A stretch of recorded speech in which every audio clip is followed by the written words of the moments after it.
Selamat malam Pak Aidi. Selamat malam. Pak Aidi, berdasarkan laporan tim kami pada pukul 16.30 waktu Indonesia Barat menyebutkan bahwa banjir bandang di Sentani ini menyebabkan 82 jiwa meninggal dunia, puluhan orang belum ditemukan dan lebih dari 4.000 jiwa mengungsi. Apakah ada data terbaru Pak yang bisa disampaikan? Baik, data terbaru yang saya peroleh baru saja itu sekarang sudah meningkat lagi menjadi 83 jiwa yang meninggal dunia yang sudah ditemukan. Kemudian korban yang dilaporkan berdasarkan laporan keluarga ada 73 jiwa yang belum ditemukan. Korban yang luka-luka yang sudah tertangani ada 75 orang. Kemudian yang luka berat ada 84 orang. Kemudian untuk pengungsi saat ini sudah mencapai 8.000 orang yang sedang ditangani dengan titik pengungsian 17 titik pengungsian yang sudah kita bangun kembali. Ada 8.057 orang yang sedang kita tangani. Kemudian tim kita masih melakukan penyisiran dan untuk melaksanakan pencarian dan evakuasi korban yang kemungkinan masih tertimbun reruntuhan bangunan akibat banjir bandang di hari Sabtu kemarin. Oke, sudah 83 jiwa yang meninggal, kemudian ada 73 orang yang hilang dan lebih dari 80.000 orang mengungsi. Betul ya Pak Aidi datanya? Ya. Pak Aidi. Ya, 75 orang ya. 75 orang yang bahkan meninggal yang hilang. Berdasarkan laporan dari keluarga. Baik. Pak Aidi, sejauh ini apa saja Pak upaya penanganan bencana banjir bandang dalam masa tanggap darurat yang sudah dilakukan di Sentani? Yang jelas upaya pencarian masih tetap kita lakukan. TNI telah mengerahkan 700 personil dibantu oleh aparat kepolisian 500, kemudian termasuk beberapa relawan. Yang perlu kami laporkan juga bahwa masih ada satu distrik yang belum tertangani, yaitu distrik Retinirara, yaitu letaknya di balik Gunung Siklop. Ini yang belum tertangani karena memang sarana angkutan yang ke sana tidak memungkinkan, tidak ada jalan transportasi baik dari darat, udara maupun dari laut. Dilaporkan bahwa di distrik Retinirara itu terdapat 5 kampung, ada 4 kampung yang terdampak bencana banjir. Namun dilaporkan bahwa sesuai dengan data tidak ada yang meninggal dunia, tetapi di sana ada 85 kepala keluarga kakak. Terdiri dari 200 jiwa warga yang masih membutuhkan bantuan. Di antaranya ada ibu hamil dan balita termasuk lansia. Namun sampai saat ini kami mohon maaf kepada keluarga yang ada di sana karena tim kami belum bisa masuk ke sana disebabkan dengan faktor cuaca dan faktor alam. Untuk angkutan udara heli misalnya tidak memungkinkan untuk masuk sana karena menyeberangi Gunung Siklop seharian dari kemarin sampai sekarang Siklop masih tertutup dengan kabut. Kemudian apabila melewati jalur air laut juga masih terlalu berbahaya karena gelombang tinggi. Itu yang update terakhir dari laporan yang kita terima.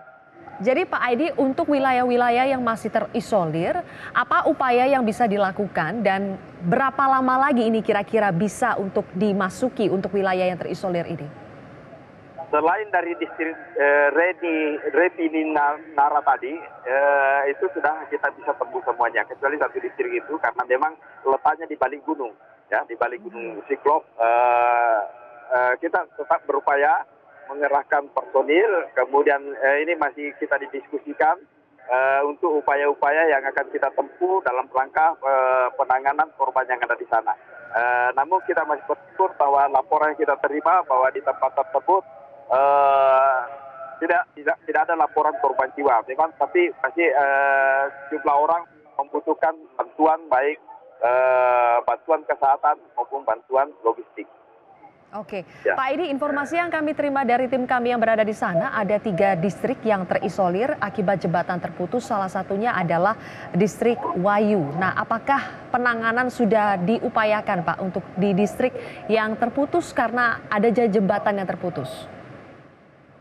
Data yang kita dapat ada 3 jembatan yang terputus, itu jembatan Doyo, jembatan Kemiri dan jembatan Kartosari. Tetapi untuk menuju ke distrik tersebut tetap masih ada jalur alternatif. Kemudian yang ke arah Kartosari memang terputus jalan ke sana, tetapi di kampung di sebelah di baliknya itu tidak terdampak bencana. Yang terdampak adalah di Sentani. Memang jalur transportasi ke sana masih tertutup.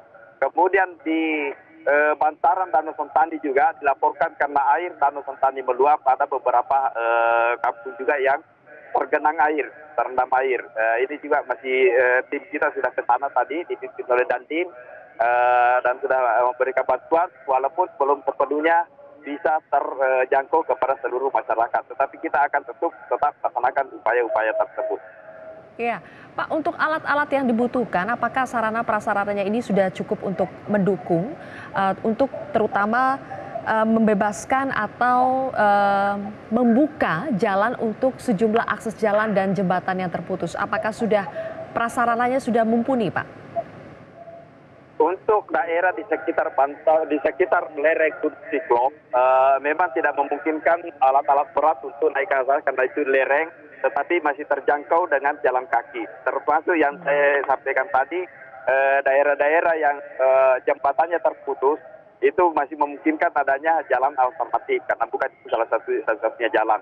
Kemudian alat berat kita memang khusus lebih banyak digunakan untuk membuka jalan utama Jayapura yang dari kemarin sampai hari ini juga masih melaksanakan normalisasi jalan, tetapi jalan juga sudah bisa dilewati walaupun kondisi masih macet karena kondisi jalan yang rusak tertimbun oleh lumpur. Tetapi sudah kita laksanakan pembersihannya. Ya, Pak Aidi, salah satu faktor penyebab banjir ini kan adalah rusaknya ekosistem di Gunung Siklop. Nah, apa upaya dari TNI untuk membantu kepolisian dan juga pemerintah daerah untuk menuntaskan persoalan dari hulu ini, Pak? Tentunya untuk rehabilitasi hutan itu membutuhkan waktu yang lama. Saat ini yang kita lakukan adalah masih dalam tanggap darurat. TNI dalam hal ini membantu pemerintah daerah untuk mengatasi kesulitan rakyat pada kondisi darurat. Nanti apabila kondisi darurat ini sudah bisa diatasi, tentunya akan dilaksanakan langkah-langkah rehabilitasi hutan tersebut. Memang dampak dari bencana banjir ini, kalau kita lihat kiriman material yang dari gunung, itu banyak terdapat gelondongan kayu-kayu besar, itu yang mengindikasikan bahwa terjadi kerusakan hutan di atas gunung tersebut. Ini laporan yang kami terima juga dari beberapa sumber bahwa di sekitar lereng Gunung Siklop itu terdapat banyak pemukiman warga yang belum terdata di pemerintahan daerah. Ini juga yang menjadi salah satu faktor kesulitan tim pencari atau tim evakuasi karena kita tidak ada beberapa pemukiman yang tidak terdata di daerah sehingga harus dicari dengan cara ditelusuri atau disisir sepanjang rangkaian Gunung Siklop tersebut. Baik. Terima kasih Kolonel Infantri M. Aidi telah bergabung bersama